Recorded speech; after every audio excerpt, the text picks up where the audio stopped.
character traits and soul traits and since the early 2000s. So we're just going to keep going. Rabbi's teaching on Karak really prompted me to open the books again. So we are doing the divisive spirits and the influences.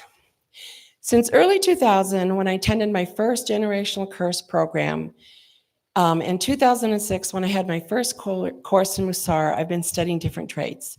They're called character traits, soul traits, influences, and spirits. All character traits or influences do not necessarily diminish the spirit of Messiah, but some might need work, deleted, or strengthened. But there is a character trait or soul trait or spirit that does not mix with Messiah, and that is the one of pride. Pride is the root of the evil inclination, the Yetzer Hara. Pride puts our egos first, our animalistic nature before the human nature of the presence and the image of God, that which we were created. Pride begets jealousy, anger, division, strife, confusion, bitterness, and more. For without pride, no one would be jealous, bitter, critical, or angry, and there would be no strife or division. I'm angry because things didn't go my way, pride.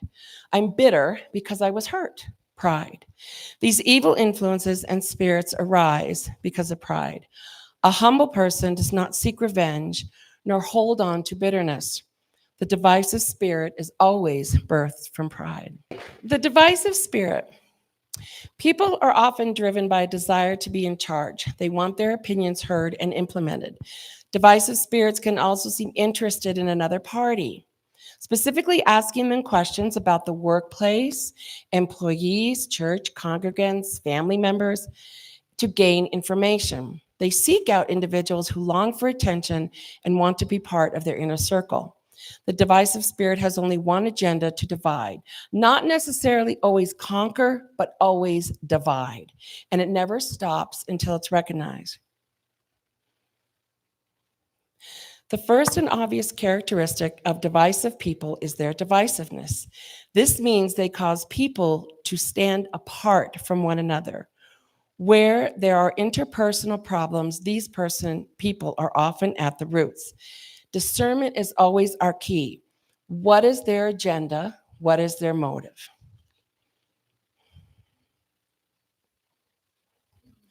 A few times in the life of Shimbi, a divisive spirit has wandered in. It's a smooth and covert spirit, not like the loud spirit of fear. Watch out, the sky is falling, or end times are here. The divisive spirit is seeking, wandering, and discontent with matters at hand, and has a lofty false front and is very covert. This influence will zero in on certain people, finding a source who is flattered by attention, questions, friendship, however fake it is to be. A divisive spirit cannot attach to someone who does not have a character trait that includes pride, because that divisive spirit thrives on pride. Think of Karak, as Rabbi taught last Shabbat. His pride as he questions Moshe, well, who are you? Those who followed him also were prideful, following the bully, as in, I'm important too. When this divisive spirit is done with their prey, the prey then turns into the abused orphan, wanting back the attention, but not wise enough or strong enough, and not humble enough to let it go and turn away. But the divisive influence is attached, and the division continues. Karak, as he assembled his gang, he met Moshe head on. His agenda was to take the authority as he took the people in Numbers 16, 1-3. He never considered the camp as a whole. As soon as he saw his moment, he seized it. He was an opportunist. The spirit of division is also visible through the person Absalom. He was the third son of David. Yearning for his son after Absalom fled, David yielded to the plan of Joab and permitted Absalom to return to Jerusalem. Absalom proved to be false and faithless and secretly plotted a revolt. The life and characteristics of Absalom reveal the spirit of Absalom at work. This spirit causes division, rebellion, and plants doubt in people. The spirit creates confusion and chaos while causing pain.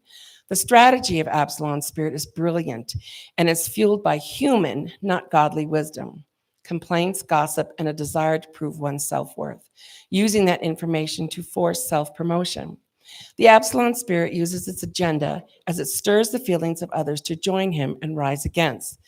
This spirit demonizes leadership and works at impressing and stealing the hearts of people. His goal is to replace and divide. This spirit seeks opportunities for self-advancement at the expense of others. It does not wait on Adonai to promote, therefore is self-serving.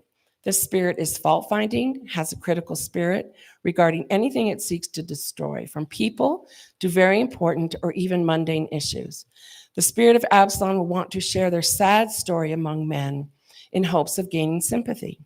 In 2 Samuel 15:2, Absalom stood by the gate where he could be seen and ministered a flattering word to the people as they passed by.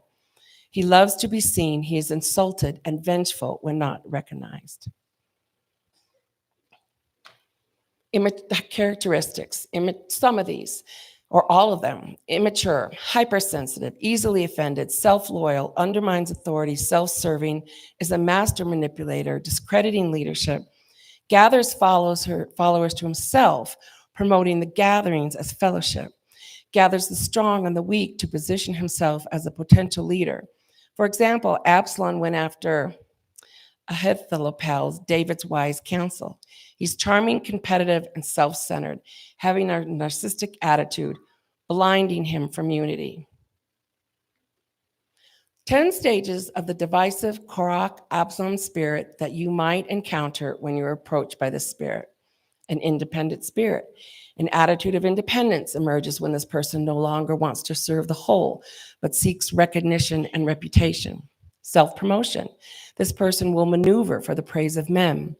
Spiritual pride. As people recognize and praise the deceived, he begins to believe that he is more spiritual than others. An offended spirit. This is the result of spiritual pride, a critical spirit, a competitive spirit, sowing strife and division. The spirit will take his offenses to individual and spread discontent through various means. Accusations of leadership, fault-finding, and lashon hara, and boldly bringing division and disloyalty, splintering the group, demanding attention through various needs. Okay, so Mr. Blue, a divisive spirit comes in, anywhere, your family, the workplace here, and attaches himself to Mr. Blue, because Mr. Blue might have a small cell or big cell, like cancer, of pride in there. Can't attach to anything that isn't prideful. So Mr. Blue divides himself away, just for all the reasons that we read. Well, now he finds someone else, starts, whether he's manipulative or talking, he divides Mr. Green. Now these two are divided from the group. But the divisive spirit doesn't stop. It doesn't all of a sudden say, oh, okay, now I'm good to go, I'm done. Because it's within you, just like pride or fear, it doesn't stop. So now these two are divided. Might take a year, might take months, might take 5 years.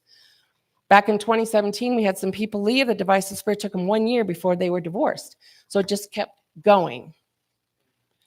Soon they realized, though, that their efforts of division not only divided them, now they're divided from the group. This might be years, months, in families, in workplaces, wherever. Now they're out and they're divided again. So it just keeps going.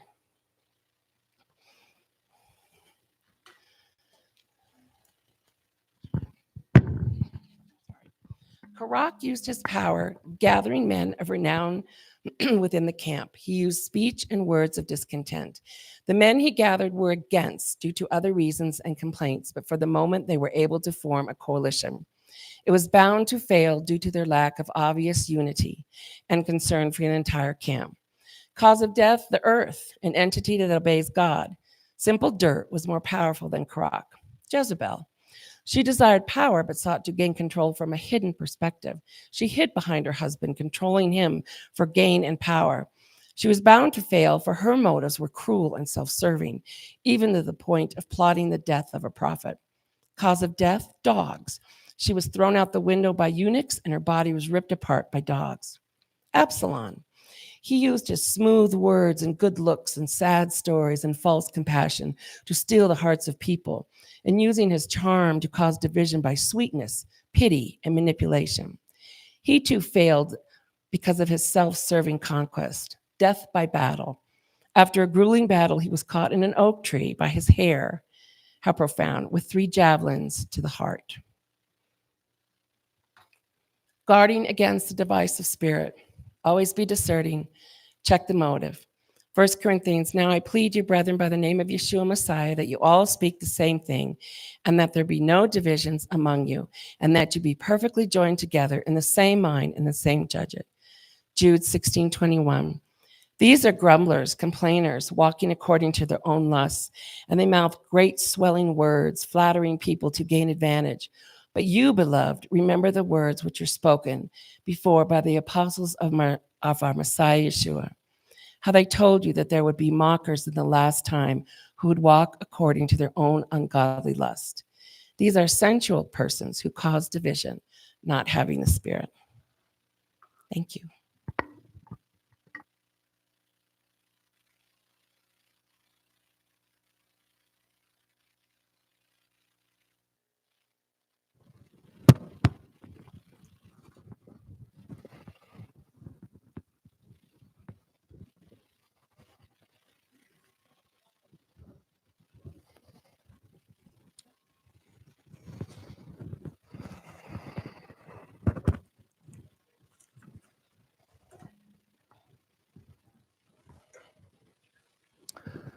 Good morning, everyone. This week's parsha is going to cover the book of Judges. Judges 11 is the Haftorah portion. When reading that to decide what to talk about today, there's a lot of comments about where the people of Israel are moving about the land and all over. And so this is that land that they were moving about in. And so this is what I'd like to talk to you all about today, is the land. Now, I appreciate the enthusiasm. However, about 2/3 of the way through this teaching, some people might start to get a little uncomfortable. Please just let me. We'll get through it, and you'll see what I mean at the end. So this is the land where Canaan and the Philistines and Moab and all these folks are, and this is all written out in Judges 11. But there's something interesting about this land, is that this land was promised to Abraham and to his descendants. Abraham was given a promise, and we're going to talk about that promise today. Genesis 12, 1-3. Now the Lord said to Abram, go forth from your country and from your relatives and from your father's house to the land which I will show you. And I will make you a great nation, and I will bless you, and make your name great, and so you shall be a blessing. And I will bless those who bless you, and curse one who curses you, I will curse. And in you all the families of the earth will be blessed. To the land which I will show you. This is the father talking to Abraham and how he's going to give him the land. We'll continue in verse 4. So Abram went forth as the Lord had spoken to him, and Lot went with him. Now Abram was 75 years old when he departed from Haran. Abram took Sarai, his wife, and Lot, his nephew, and all their possessions which they had accumulated, and the persons which they had acquired in Haran. And they set out for the land of Canaan. Thus they came to the land of Canaan. Abram passed through the land as far as the site of Shechem, to the oak of Moreh. Now the Canaanite was then in the land. Now the Lord appeared to Abram and said, to your descendants I will give this land. So he built an altar there to the Lord who had appeared to him. So Abraham, again, given the promise of land, there's an issue. He doesn't own it. There's Canaanites, there's Philistines, there's a whole bunch of other folks there. But it was promised to him, and it was promised to his descendants. Genesis 13, 14-18. And the Lord said to Abram, after Lot had separated from him, now lift up your eyes and look from the place where you are, northward and southward and eastward and westward. For all the land which you see, I will give it to you and to your descendants forever. I'll make your descendants as the dust of the earth, so that if anyone can number the dust of the earth, then your descendants can also be numbered. Arise, walk about the land through its length and its breadth, for I will give it to you. And Abram moved his tent and came and dwelt by the oaks of Mamre, which are in Hebron. And there he built an altar to the Lord. To your descendants forever. So whenever somebody gives me something and they say that I can have it and that I can have it forever, I expect that I would get it and I would get to keep it forever, right? Additionally, this land was shown to Abraham, and he was shown all of it, the entire portion of the land. We'll get to what that portion is in just a moment. Genesis 15:7. And he said to him, I am the Lord who brought you out of Ur of the Chaldeans to give you this land to possess it. To possess it, Abraham gets to own it, and his descendants. Deuteronomy 34:4. And the Lord said to him, This is the land which I swore to Abraham, Yitzhak, and Yaakov, saying, I will give it to your descendants. I have let you see it with your eyes, but you will not go over there. He promised it to him. He swore it to him. And we know in the book of Romans, I don't have these verses, but we are his descendants too because we're grafted in, we're adopted. And so we get that land too. It's been promised to us. This is the land of Israel today. Does anybody see an issue with this? This is not what was promised to us. We were promised from the Nile, which is in the far left of this image in the green line, to the Euphrates, which is so far to the east of this image you can't see it. We have not been given what was promised to us yet. So we'll go back again. What was Abraham specifically promised? Genesis 15:18 through 21. On that day the Lord made a covenant with Abram, saying, To your descendants I have given this land, from the river of Egypt as far as the great river, the river Euphrates, the Kenite and the Kenizzite, and the Cadmonite, and the Hittite, and the Perizzite, and the Rephaim, and the Amorite, and the Canaanite, and the Girgashite, and the Jebusite. We're going to show several verses that almost show the same thing throughout several books to prove the point and to drive the point home that the land is from Egypt to the Euphrates. Exodus 23:31. I will fix your boundary from the Red Sea to the Sea of the Philistines, and from the wilderness to the river Euphrates, for I will deliver the inhabitants of the land into your hand, and you will drive them out before you. Deuteronomy 1:7 through 8. Turn and set your journey and go to the hill country of the Amorites and to all their neighbors in the Arabah, in the hill country and in the lowland and in the Negev, and by the seacoast, the land of the Canaanites and the Lebanon, as far as the great river, the river Euphrates. See, I have placed the land before you. Go in and possess the land which the Lord swore to give to your fathers, to Abraham, to Yitzhak, and to Yaakov, to them and their descendants after them. So what was promised to us from the great river, the Euphrates, also includes the Negev, and they are all the way down to the Arabah in the south. Deuteronomy 11:24. Every place on which the sole of your foot treads shall be yours. Your border will be from the wilderness to Lebanon, and from the river Euphrates, as far as the western sea. Western Sea, Mediterranean Sea. Lebanon, way far in the north. This is a pretty big chunk of land that we've been promised. And I probably should have, my mathematician mind, I should have come up with the percentage, but if I had to take a guess, we probably got 10% of what we were promised. Joshua 1:3 through 4. Every place on which the sole of your foot treads, I have given it to you, just as I spoke to Moshe. From the wilderness in this Lebanon, even as far as the great river, the river Euphrates, all the land of the Hittites, and as far as the great sea toward the setting of the sun will be your territory. So roughly, we were promised this. And looking at that, we got even less than 10%. We might have 5% of what we were promised. So, what does all this mean? Because this is, again, this is what we got. This is what was promised. This is what we got. So, and we were told that we were going to get an everlasting possession.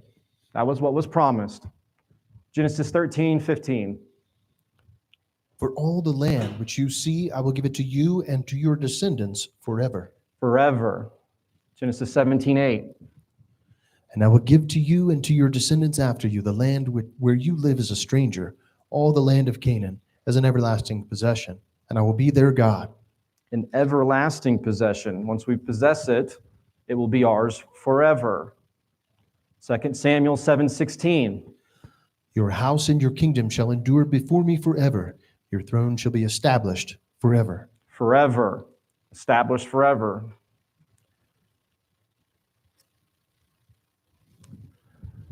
So, when did we get it? In 1000 BC, King David conquered Jerusalem. We got it. We got Jerusalem. But then in 586, the Babylonians took it. But that's okay, because in 538, the Persians took Babylon, and King Cyrus allowed the Jews to return and to build the second temple. But then in 332, Alexander the Great conquered them, and we got kicked out. In 164, the Maccabees regained control, establishing the Hasmonean dynasty, and rededicated the second temple. But in the year 70, the Romans destroyed the second temple. The temple gone. I paused a minute ago because I thought I wanted to go down this little trail, but I'll just say it here as we were promised a house forever. And here it is, destroyed. In 1948, the state of Israel was established. We got it. But the war ended in 1949, and we did not capture East Jerusalem. But in 1967, we did. In the 6 Days War, East Jerusalem was captured. But the Temple Mount is still under Jordanian control to this very day. So, do we possess it? Daniel 2, 44 through 45. In the days of those kings, the God of heaven will set up a kingdom which will never be destroyed, and that kingdom will not be left for another people. It will crush and put an end to all these kingdoms, but it will itself endure forever, inasmuch as you saw that a stone was cut out of the mountain without hands, and that it crushed the iron, the bronze, the clay, the silver, and the gold. The great God has made known to the king what will take place in the future. So the dream is true, and its interpretation is trustworthy. Will set up a kingdom forever, and it will never be destroyed. You can see where I'm going with this. We got some contradictions going on. So, what did Yeshua say about this whole situation?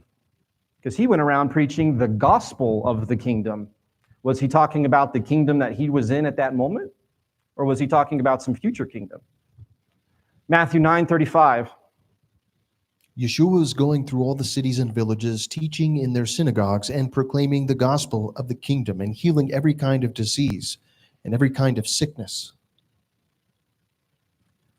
Proclaiming the gospel of the kingdom. It's kind of hard to look at the verbiage there in English and in Hebrew to see if this is present tense, past tense, but I'm thinking it's future tense. He's speaking of something that's coming, not something that exists. Matthew 24:14. For false Mashiachs and false prophets will arise and will show great signs and wonders, so as to mislead, if possible, even the elect.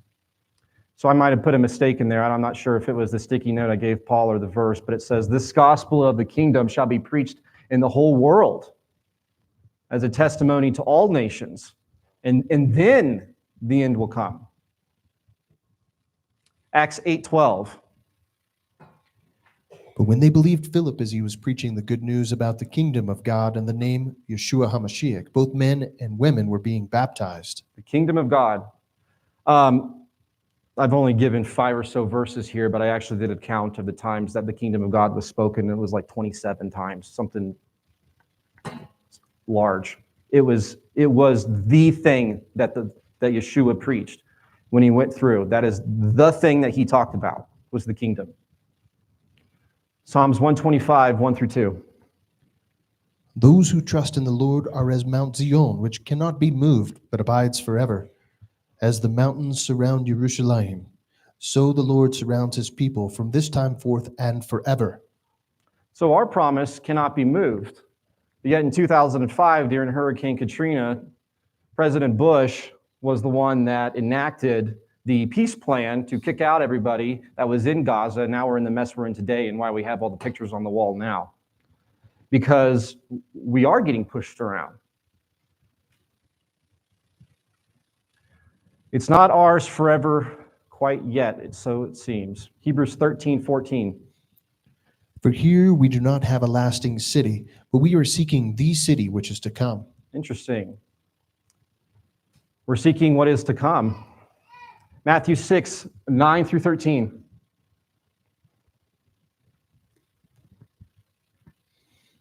Pray then in this way. Our Father who is in heaven, hallowed be your name. Your kingdom come, your will be done on earth as it is in heaven. Give us this day our daily bread, and forgive us our debts as we also have forgiven our debtors. And do not lead us into temptation, but deliver us from evil. For yours is the kingdom and the power and the glory forever. Amen. The kingdom in the Lord's Prayer. When we were taught how to pray from Yeshua, he said, your kingdom come, your will be done. So even Yeshua, when he teaches us how to pray, is teaching us of a kingdom to come. So let's go back to that promise that was given to Abraham. What was the promise? Hebrews 11, 9 through 10. By faith he lived as an alien in the land of promise, as in a foreign land, dwelling in tents with Yitzhak and Yaakov, fellow heirs of the same promise. For he was looking for the city which has foundations, whose architect and builder is God. Abraham was a stranger in the land of promise. So that is the land, and I'm getting there in a minute. That's why I'm saying don't throw stones yet. That is the land that was promised to us, but Abraham was a stranger in it. And we are looking for the city which has foundations, whose architect and builder was the penguins in Israel that are going to do the Third Temple Institute, or God. Hebrews 11, 13 through 16. All these died in faith, without receiving the promises, but having seen them and having welcomed them from a distance, and having confessed that they were strangers and exiles on the earth. For those who say such things make it clear that they are seeking a country of their own. And indeed, if they had been thinking of that country from which they went out, they would have had opportunity to return. But as it is, they desire a better country, that is, a heavenly one. Therefore, God is not ashamed to be called their God, for he has prepared a city for them. There's a lot in this first few verses. So Abraham died, and so did all the patriarchs, and they died receiving not the promises. They did not receive the promise. They were exiles in the land. They were strangers. They desired a country better than what was there. So they were waiting for what God would prepare for them. Isaiah 49:16. Behold, I have inscribed you on the palms of my hands. Your walls are continually before me. Yes, my slide, I should have added a few more, but Zion said that the Lord has abandoned me and the Lord has forgotten me. Can a woman forget her nursing child and have no compassion on the son of her womb? Even these may forget, but I will not forget. This is the Father talking. Behold, I have inscribed you on the palms of my hands. Your walls are continually before me. This verse is a verse that is traditionally attributed to Jerusalem. I say yes. It says Zion. What's going on here? Well, 2nd Baruch, this is a book that is not found in our traditional Bibles. This is found in the Dead Sea Scrolls. Baruch is the scribe of Jeremiah. They saw the Babylonians destroy the house. They watched it happen, and they were saddened because they thought that was it. The house is gone. The promises are gone. But the Father told Baruch, he says, do not think that this city is that city on which I said I would inscribe on the palms of my hands. This building now in your midst is not that which is revealed with me, that which prepared beforehand here from the time when I took counsel to make paradise and showed Adam before he sinned. But when he transgressed the commandment, it was removed from him, as also paradise. There's a lot there that we can't get into today. But the point is that the Father was telling him, do not think that this city is that city, which I had said that I've engraved you on the palms of my hands. But I'm still saying that it's Jerusalem. So what's going on here? Revelation 21:2. And I saw the holy city, New Jerusalem, coming out of heaven from God, made ready as a bride adorned for her husband. So, New Jerusalem. So it's still called Jerusalem, but in the Old Testament verses, it was called Zion. It's interesting. Revelation 21:9 through 12. Then one of the 7 angels who had the 7 bowls full of the 7 last plagues came and spoke with me, saying, "Come here, I will show you the bride, the wife of the Lamb." And he carried me away in the Spirit to a great and high mountain, and showed me the holy city, Jerusalem, coming down out of heaven from God, having the glory of God. Her brilliance was like a very costly stone, as a stone of crystal, clear jasper. It had a great and high wall with 12 gates, and at the gates 12 angels, and the names were written on them, which are the names of the 12 tribes of the sons of Israel. I don't think this is a metaphor. If this is a metaphor, this is an awfully descriptive metaphor. The crux of what I'm getting at is now here, Galatians 4:21 through 24. Tell me, you who want to be under law, do you not listen to the law? For it is written that Abraham had 2 sons, one by the bondwoman and one by the free woman. But the son by the bondwoman was born according to the flesh, and the son of the free woman through the promise. This is allegorically speaking, for these women are 2 covenants, one proceeding from Mount Sinai bearing children who are to be slaves. She is Hagar. 2 women. This is the metaphor. 2 women. Who are these 2 women? Well, we're told. 25 through 27, we're continuing on. Now this Hagar is Mount Sinai in Arabia and corresponds to the present Jerusalem, for she is in slavery with her children. But the Jerusalem above is free. She is our mother, for it is written, "Rejoice, barren woman who does not bear. Break forth and shout, you who are not in labor. For more numerous are the children of the desolate than of the one who has a husband." The motherland. Russia calls themselves the motherland. They got a gigantic statue in Stalingrad of a woman with a sword. And she's calling her children home to the motherland. So we've heard this before, where countries have been referred to as feminine pronouns, and now it's the motherland. Well, this is the motherland as well. Israel is our motherland. That's our home. But now there's 2 Jerusalems, just as Baruch talked about in the verse I showed you a moment ago. And here, there are 2 Jerusalems. One is the one we have today, and there is the New Jerusalem. And in the New Testament, the verses that refer to the New Jerusalem all use the phrase New Jerusalem. In the Old Testament, they use the word Zion. They're interchangeable. Hosea 2:1 through 5. Say to your brothers, Ami, and to your sisters, Ruhamah. Contend with your mother, contend, for she is not my wife, and I am not her husband. And let her put away her harlotry from her face, and her adultery from between her breasts. Or I will strip her naked and expose her as on the day when she was born. I will also make her like a wilderness, make her like desert land, and slay her with thirst. Also I'll have no compassion on her children, because they are children of harlotry, for their mother has played the harlot.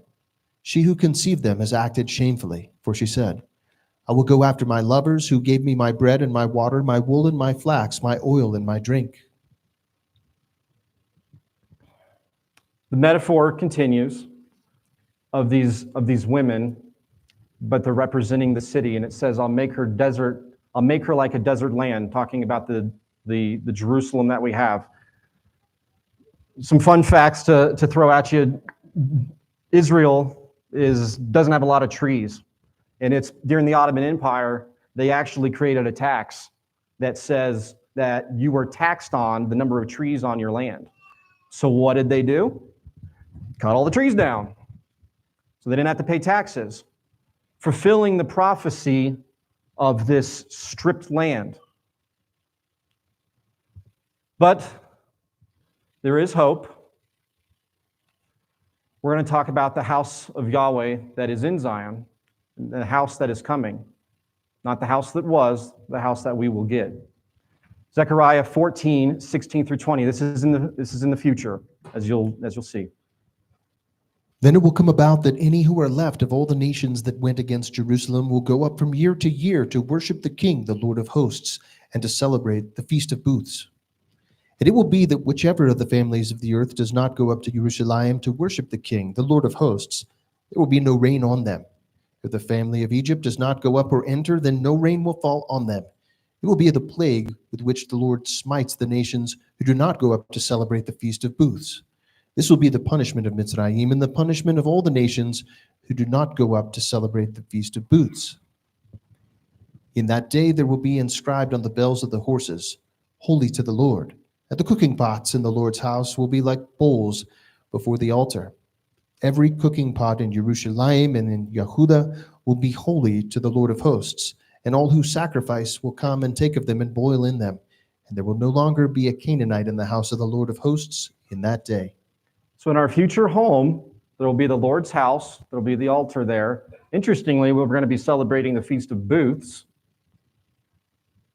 which I'd like to share that with our Sunday keeping friends. I'd like an explanation, but let's keep going. Psalms 9:11. Sing praises to the Lord who dwells in Zion. Declare among the peoples his deeds. How do I know that the land over there now is not the kingdom that we're looking for? I love Israel, and we're going to get to that in a minute. But how do I know that that's not the kingdom that we're looking for? The Father's not there. The Son's not there. They're not dwelling there. They're absolutely not dwelling there right now. Psalms 22. May he send you help from the sanctuary and support you from Zion.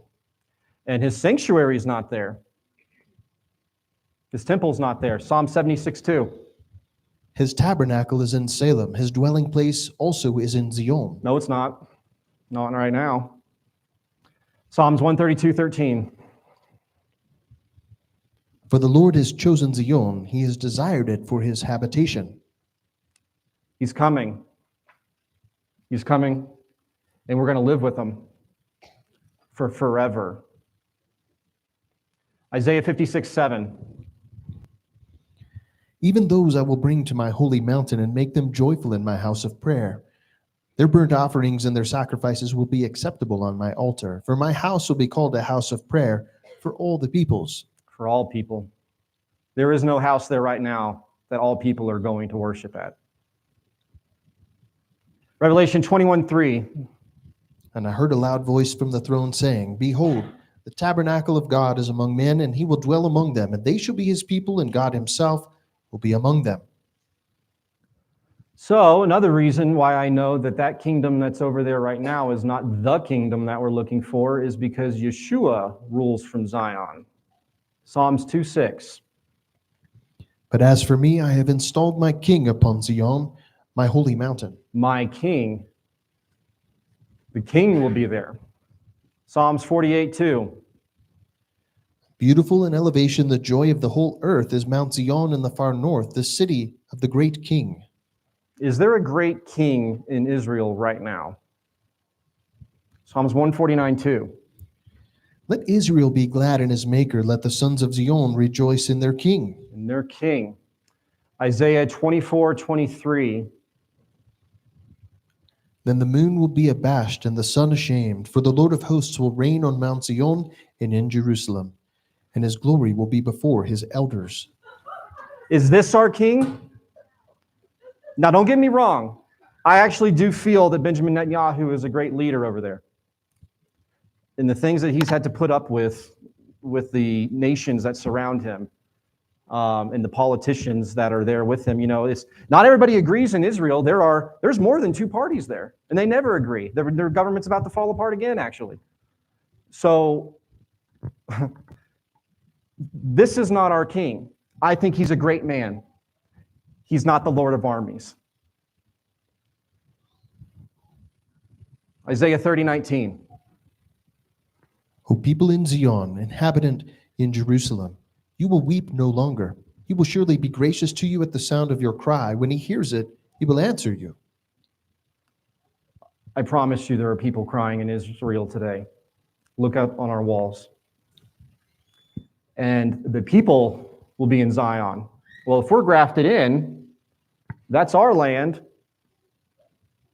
If you tried to move there today, you would be denied. You would not be able to complete Amidah. So no, you're not allowed to go live there right now and be free.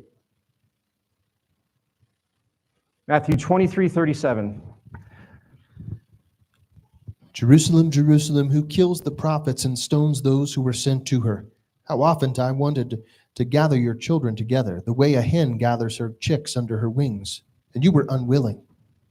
So before anybody, and I don't think anybody here would, but just if those online say that, well, look at this anti-Semitic teacher. Well, that's my teacher, and that's what he said about Jerusalem. He chastised her. Revelation 11:8.